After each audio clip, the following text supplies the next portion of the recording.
Welcome back. So, since we'll be starting on actually building our API endpoints, uh, I would like us to use a REST client to facilitate our debugging of the API or testing. I am going to use Postman.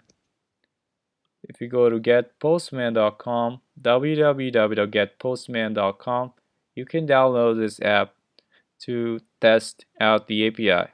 This is a REST client that I'm going to use. If you already know how to use a REST client and you have a favorite one, you might want to skip this video. Anyway, I'm using a Mac, so I download the app, and after doing that, I just move the application file to the applications folder, and then I open it. It asks, are you sure? I just click open, and then it goes like this. So I'm using Postman. I'm just gonna go here and skip signing in and take me straight to the app. So I got all this guy right here. I don't want to show this on launch anymore. Let me close this.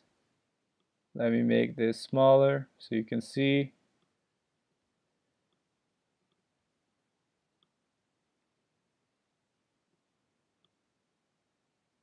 Okay, so this is Postman, so we can test out our API endpoints. So here we have the HTTP verb. You can choose get, post, and so on. And you enter the URL where you want to hit. We're going to use HTTP :// localhost 3000. I'm going to click send. And right here, down here, we get the body of the response right here. It's at HTML. You can see the headers here. The content type is text, HTML, charset UTF-8, powered by Express, header, and so on. Okay, so we got a 200 OK for the response. That's usually the default for Express. It will use a HTTP status code of 200 OK if you do not specify it. Okay, now going back to the code, we sent this guy out, but we can also send JSON if you simply send an array or an object. For example, you send an object with some property name and some value. Let's see what we get. I am going back to the terminal because we changed the server code. Control C to kill the server, then do node app.js again to restart it. Now let's go back to our REST client and we're gonna resend the request. If you look at the body again, now we get some JSON. Okay, if you see the raw one is like this, and if you want to see the pretty version, so it's formatted with spaces and indentation, click pretty right here. Alright, so you can see the headers of the response, content type application JSON in this case, powered by Express. Anyway, going back to the body. So it automatically does JSON there for us. So that's nice. Going back to the atom, add text editor, you can also do an array. Let's do an array right here.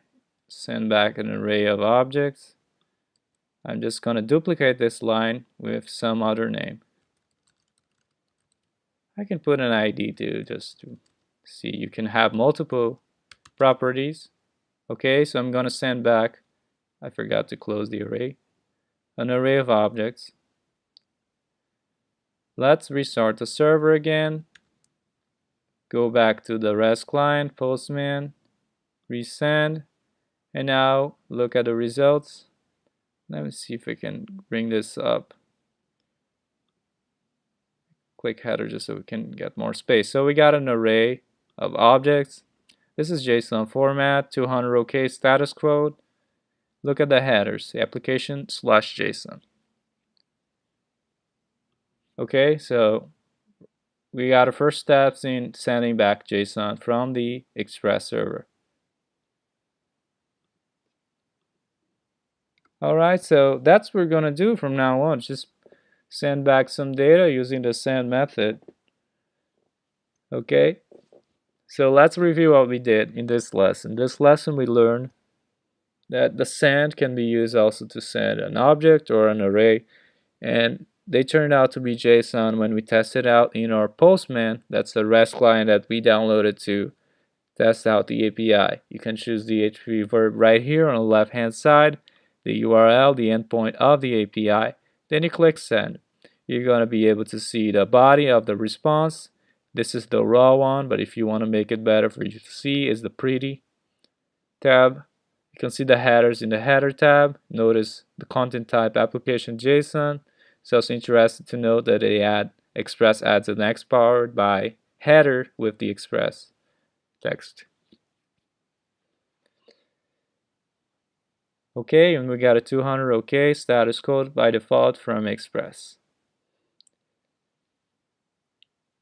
That's it for this lesson. Until the next one.